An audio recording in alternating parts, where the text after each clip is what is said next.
आइए देवरानी जी, आज से ये घर आपका भी हुआ। अब हम दोनों देवरानी जेठानी मिलकर इस घर को संभाले है बड़ी बहू। अब तुम्हारी बातें खत्म हो गई हो तो बहू को अंदर भी ले जाओ। जी माँ जी, चलिए देवरानी जी, मैं आपको अंदर ले चलती हूँ। इसके बाद बबीता अपनी देवरानी को घर के अंदर ले जाती है और सोनम को उसका कमरा दिखा देती है। देवरानी जी, आज से यही आपका कमरा है। जी भाभी, कमरा तो काफी अच्छा है। अरे ओ बड़ी बहू, कहाँ रह गई? जरा एक कप चाय तो बना ला। शादी की वजह से बहुत थकावट हो गई है और सर में दर्द भी हो रहा है, तो एक कप जल्दी से चाय बना ला। जी जी माँ जी, अभी लाई। बस आप 5 मिनट रुकिए।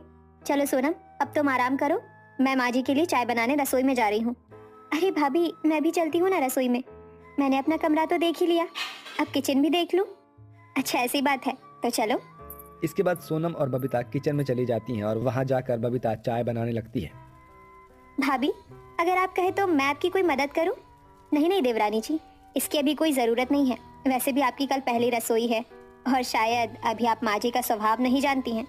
माँ जी खाने पीने के हर चीजों में नुक्स निकालती हैं, और अभी से तुम कुछ देने गई तो वो तुम्हें ही ना सुना दे, तो तुम अभी रहने ही दो। ठीक है भाभी, जैसा आप कहें। इसके बाद बबीता चाय बनाकर अपनी सास को दे देती है। ऐसे ही पूरा दिन कब निकल जाता है किसी को पता नहीं चलता। अब रात हो जाती है और आज सोनम और विशाल की सुहाग रात होती है। सोनम, आखिरकार हमारी लव मैरिज हो ही गई ना। सालों से इंतजार कर रहे थे। हाँ विशाल जी, मैं भी शादी करने के लिए बहुत ही बेकरार थी। भगवान ने जैसे तैसे करके हमें आखिरकार मिला ही दिया। ओह, अब इस पंखे को क्या हुआ यार, ये बंद क्यों पड़ गया? अरे विशाल जी, अब ऐसे कैसे काम चलेगा?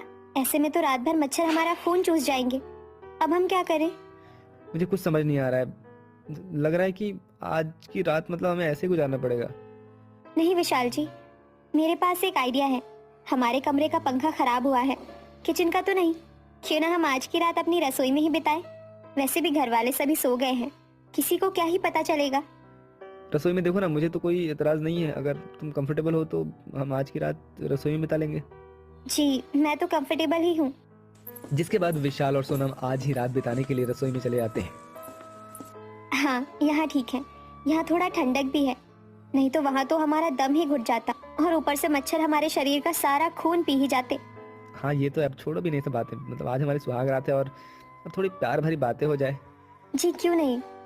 इसके बाद सोनम और विशाल रसोई में पूरी रात प्यार भरी बातें करते हैं और अपनी सुहाग रात मनाते हैं। ऐसे ही उनकी रात गुजर जाती है और सुबह होने से पहले दोनों ही वहां से उठकर अपने कमरे में चले जाते हैं। वहीं सोनम नहा धोकर हॉल में आती है, जहां उसकी सास सुलोचना उसे किचन में जाने के लिए बोलती है। किचन में सोनम की जेठानी पहले से ही खाना बना रही थी। क्या हुआ, आते ही माँ जी ने रसोई में भेज दिया ना? हाँ दीदी, चाय बनाने के लिए कहा है माँ जी ने। चाय तुम बना लेती हो ना? हाँ हाँ दीदी, मैं बहुत अच्छी चाय बनाती हूँ। आज ऐसी चाय बनाऊंगी ना कि माँ जी फिदा हो जाएंगी मुझ पर। ये सुनकर बबीता जोर जोर से हंसने लगती है। हाँ हाँ, क्या हुआ भाभी, आप हंस क्यों रही हैं? मैं हंस इसलिए रही हूँ क्योंकि माँ जी को खाना खिलाना, इम्प्रेस करना इम्पॉसिबल है। माँ जी कुछ न कुछ कमी निकाल ही देंगी। सोनम ने मन में सोचा कि उसकी जेठानी उसके सास के खिलाफ उसे भड़का रही है। खुद शायद अच्छा खाना नहीं बना सकती, इसलिए शायद जेठानी जी मुझे भड़का रही हैं। रुक जाओ भाभी, चाय बना कर दिखाती हूँ। सोनम ने अदरक और इलायची के साथ चाय बनाई और पहले बबीता को दी। एक सिप पीकर देखिए भाभी, कैसी बनी है चाय? बबीता ने एक सिप पीकर कहा, आहा, मजा ही आ गया। बहुत ही अच्छी बनी है। मैं भी इतनी अच्छी चाय नहीं बना सकती। तो फिर आप क्या बोलती हैं, माँ जी को ये पसंद आएगी ना? देवरानी जी, आप लेकर तो जाइए, फिर आप खुद ही देख लीजिएगा। ये सुनकर सोनम बड़े गर्व के साथ अपनी सास के पास चाय लेकर जाती है। ये लीजिए माँ जी, मैंने चाय बनाई है। दो बहू, लेकिन चाय जैसी खुशबू क्यों नहीं आ रही है? माँ जी, चाय की खुशबू आ तो रही है। अच्छा, अब तुम मुझे सिखाओगी? मुझे तो कोई खुशबू ही नहीं आ रही है। खैर छोड़ो, पीकर देखती हूँ।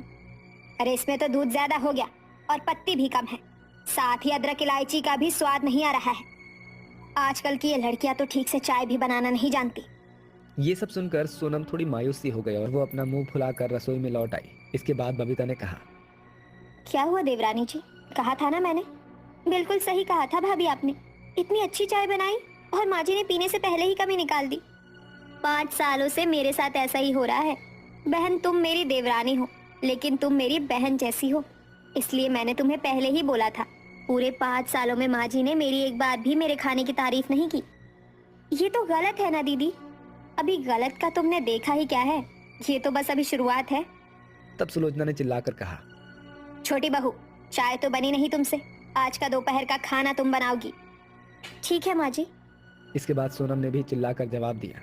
उसके बाद वो खाना बनाने की तैयारी में लग गई। बबीता भी उसमें उसकी मदद करने लगी। कुछ देर बाद उसकी सास सुलोचना किचन में आती है और अपनी छोटी बहू से कहती है, अभी तक तुम सब्जी तक नहीं काट पाई, दोनों ही निकम्मी हो एकदम। लेकिन माँ जी, अभी सिर्फ 15 मिनट ही तो हुए हैं।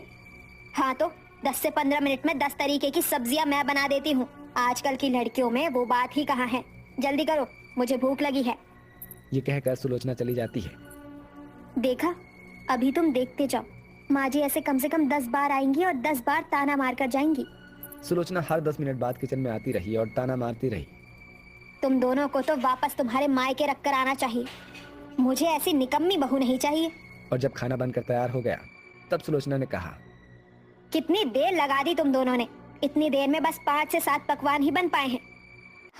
हाँ, हे भगवान, मुझे उठा लो। खैर, खाना दो। खाना खाते ही सुलोचना चिल्लाने लगी, ये भी कोई सब्जी है? स्वाद ही नहीं है कुछ, ना नमक का स्वाद है, ना अदरक का, ना ही जीरे का, ऊपर से मिर्च भी ज्यादा है। बिल्कुल बकवास खाना है ये। ससुराल में पहले दिन ये सब सुनकर सोनम अंदर से टूट गई थी। इसके बाद बबीता ने उसे समझाया, सोनम, ऐसे दुखी मत हो, मैं 5 सालों से ऐसे ही सह रही हूँ, तुम्हें भी इसकी आदत हो जाएगी।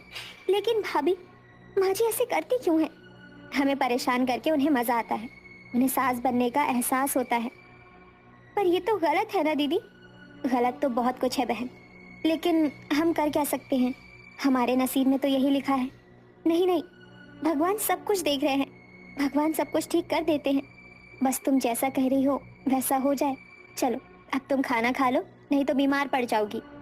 इतना कुछ सुनने के बाद सोनम के गले से खाना नहीं उतर रहा था। उसने किसी भी तरह से खाना खाया और हर रोज यही सिलसिला चलने लगा। सुबह से लेकर रात तक दोनों देवरानी जेठानी का वक्त ऐसे ही रसोई में बीत जाता था, लेकिन फिर भी उसकी सास खुश नहीं होती थी।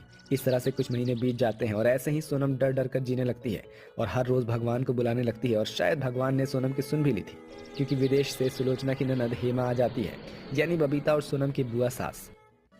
आइए दीदी, बड़े सालों बाद आई है। हाँ भाभी, वो तो है। अब ये सब छोड़िए, बताइए मेरी दोनों बहुएं कहाँ हैं?